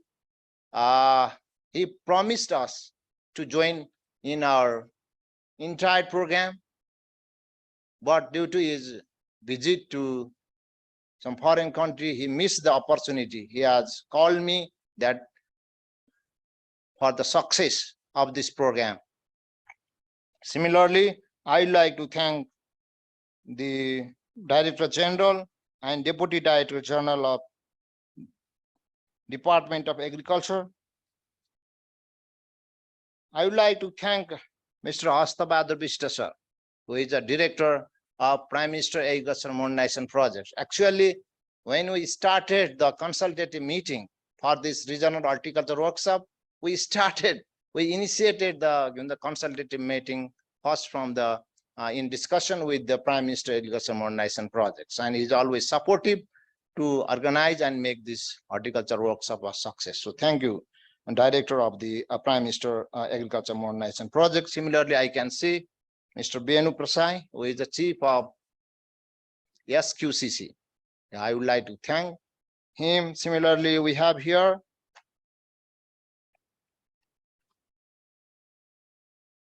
my very good friend, Mr. Rajendra Prasad Koirala, who is the Chief of National Center for Fruit Development, and also Dr. Ganga Datta Acharya, who is at present working in Sark Agriculture Center. Actually, Dr. Ganga was the main, who is the main link for us to communicate with the friends from the Bangladesh, Dr. Ganga Datta Acharya and Dr. Nasrin Sultana. See, they made this program a success. So I would like to thank and welcome you all in this 3 days workshop. Similarly, I would like to thank Professor from the Bangladesh Agriculture University, including Professor Karim, and also a representative from the Bangladesh Agriculture Research Institute, Bangladesh, the entrepreneur from the Bangladesh, most importantly, the farming community from the Bangladesh. I would like to welcome and thank you for your presence. Similarly, I would like to thank the friends from the Nepal Horticulture Society, who is working as a professional organization, for the upliftment of horticulture sector in Nepal. Similarly, we have dean from different faculty of Agriculture and Forestry University, including the Dean of Faculty of Agriculture, Professor Jay Prakash Datta, Dean of Faculty of Forestry, Professor Bhargav Dital, and Professor Balaram Kumar Bhatta, and Dean of Institute of Agriculture and Animal Science, Trivandrum University, Professor Bhargav Dital. Similarly, I would like to thank the friends from the Department of Agriculture, and also the friends who are participating in this program virtually. Similarly, I would like to thank all the journalists who are helping us to communicate our, the major findings of this workshop. At the end of this workshop also, we will invite them to share our views regarding this workshop. Similarly, I would like to thank all the faculty members of Agriculture and Forestry University who are involved in the focus group discussion, key informant interview, and household survey. Actually, we have started this work about 5 to 6 months before. So we have done field work in Nepal as well as Bangladesh. So I would like to thank all of them who are involved in the field activities, including the focus group discussion, key informant interview, and household survey. So I take this opportunity to thank all of them. So similarly, we have a representative from the National Farmers Group Federation. I can see Ms. Rita Bastakoti, who is the secretary of the National Farmers Group Federation, and other entrepreneurs. So I would like to welcome and thank all of them.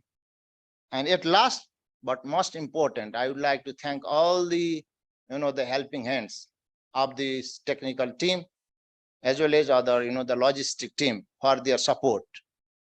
So thank you all, and I wish you a pleasant stay during this 3-day workshop. Thank you.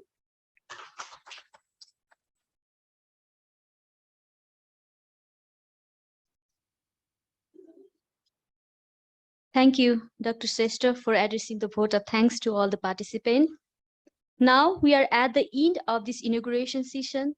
I would kindly request Honorable Vice Chancellor of Agriculture and Forest University and the Chairman of this workshop, Professor Dr. Punne Prasad Regmi, to come and give his closing remark and officially terminate this inauguration session. Ladies and gentlemen, please welcome Dr. Punne Prasad Regmi.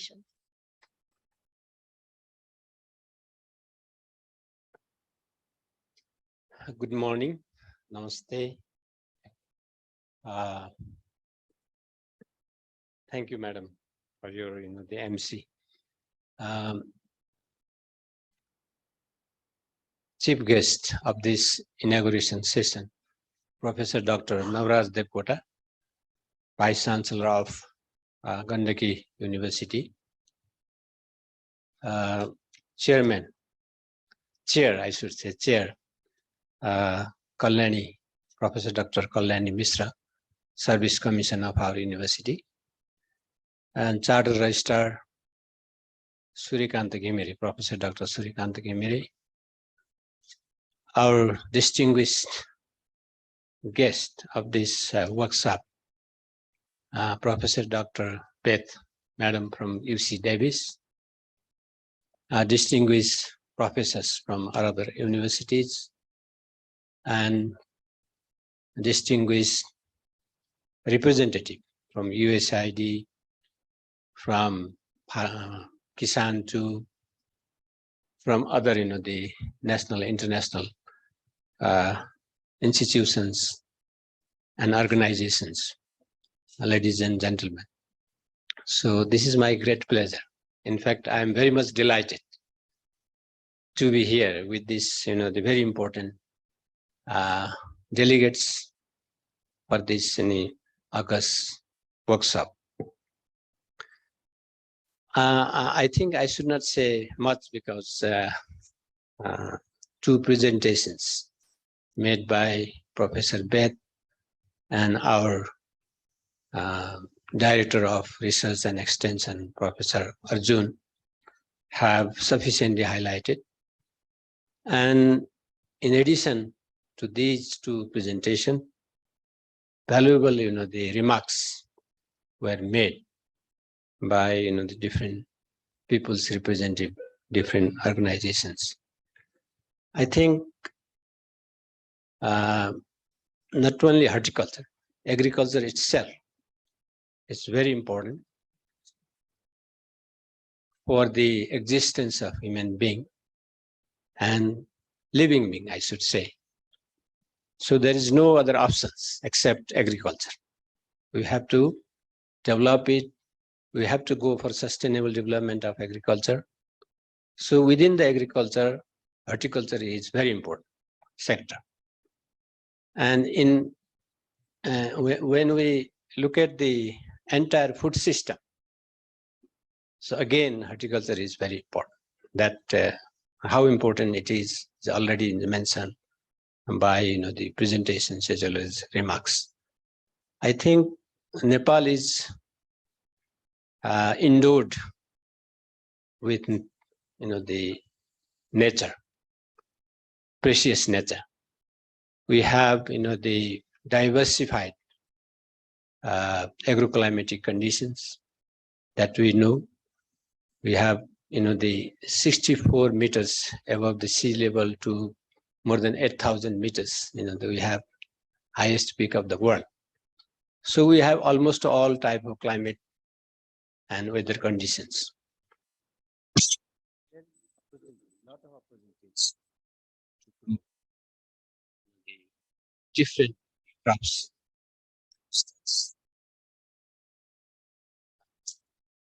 In our country, I think the climate change has tremendous effect, sometimes adversely affect in agriculture, in horticulture too. I don't know, but I have heard that the snow line is shifting.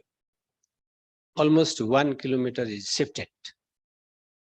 So those communities, agricultural communities who are residing in the Himalayas, those who are growing apples, now they are under great threat of this climate change. So here is the importance of research and innovation. So without research, we cannot think about innovations. I have heard that one of the scientists, horticultural scientists, the apple we are growing since more than 150 years in Jumla, that variety is brought from India. And that variety was brought in India from US, maybe 200 years the back. The productivity of that variety is around 3 to 4 metric ton per hectare. Now, I was informed, one of my friends who is in USA working for horticulture, he said, now Texas has already, developed one variety which yield is 45 metric ton per hectare.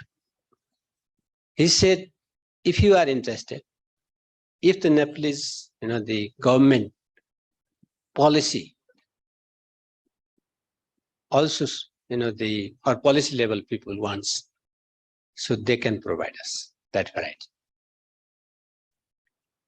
So there are a lot of, the cross-border innovations for which we should not do research here.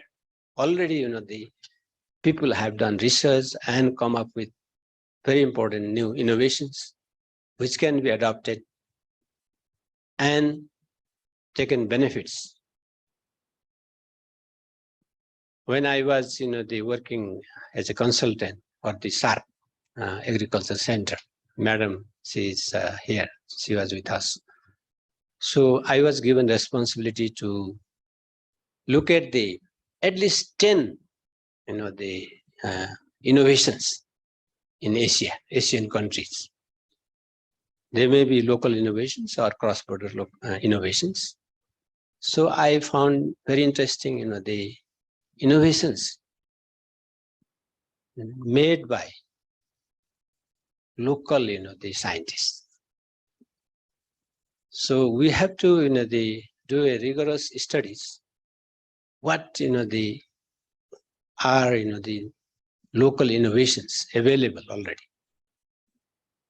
What are, the cross-border innovations? They are available. So we have to think about and try to adapt in order to increase our productivity, increase our production. And I'm very much inspired by some of the very inspiring thoughts made by Professor Beth. Like, this project has very good, the concept about locally led and globally, supported. This is very important. When I was the vice chair of Planning Commission of Karnali province, I developed first 5-year plan where more than 50% of the population, more than 50% of the households are below poverty line. I was thinking, their main, the occupation is agriculture. And Karnali province is known, this is reputed with, the herbal medicinal plants and temperate fruits, as Naveen Hara mentioned. The farmers of that province, particularly in the high mountains, they are growing since, the centuries. But they are poor. They are very poor. So let us design some, the plans, programs, and implement for them. I think one of the objectives of this workshop is to come up with, the solid, concrete plans and also activities. Not only, the planning, but also implementing point of view also. This workshop is very much important. So I request you all to, give your time to, since you are very much, the experienced and highly knowledgeable. Only those who have, the long experiences, who have very good knowledge skills, they are invited here. So your presence, your active participation, your active contribution will be, the very much useful for this workshop. So I think our university, AFU, is ready to take the lead locally.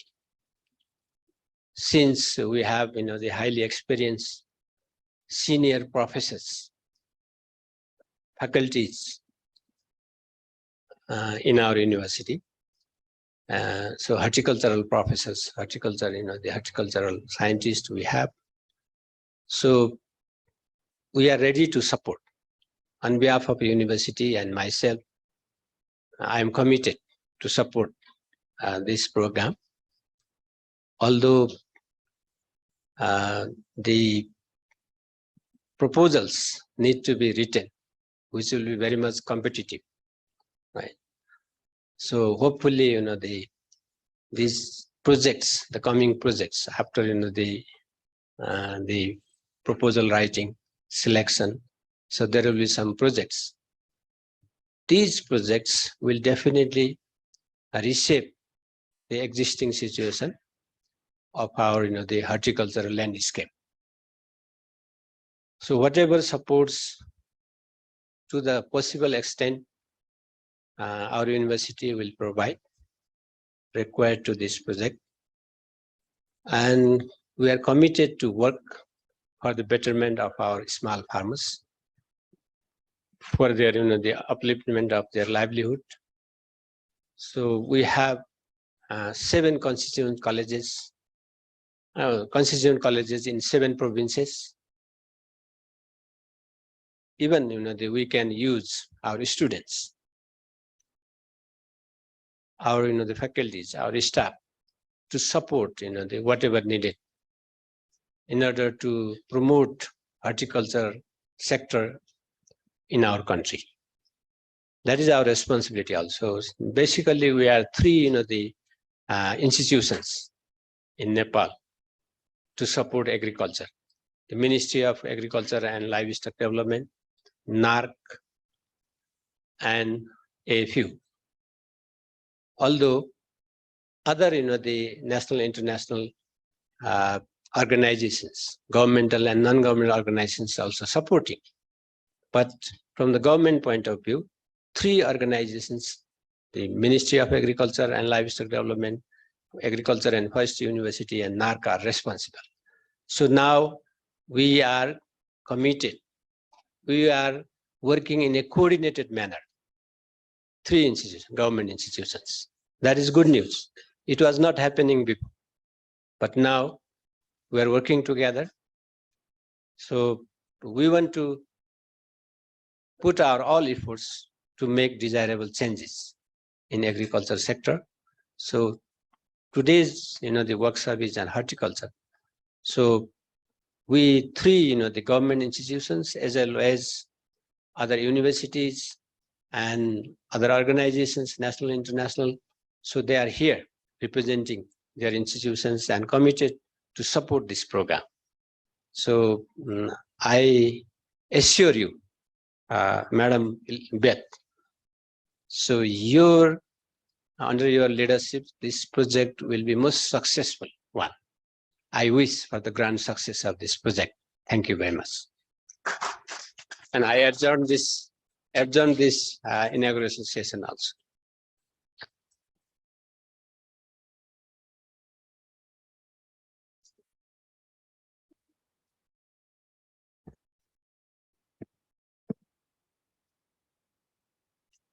Thank you, Honorable Vice Chancellor, for his valuable thoughts, suggestion, and feedback. Ladies and gentlemen, it's time to take the group photograph, and I would like to request all the participants to come on the dais for the group photo, please. And I'd also like to let you know that we'll disperse for our lunch break, and the lunch will be served around 12:30. And I think we'll have some time between the group photo and lunch, and I think at that time we can interact with each other, and we will reassemble for the technical session around 1:30.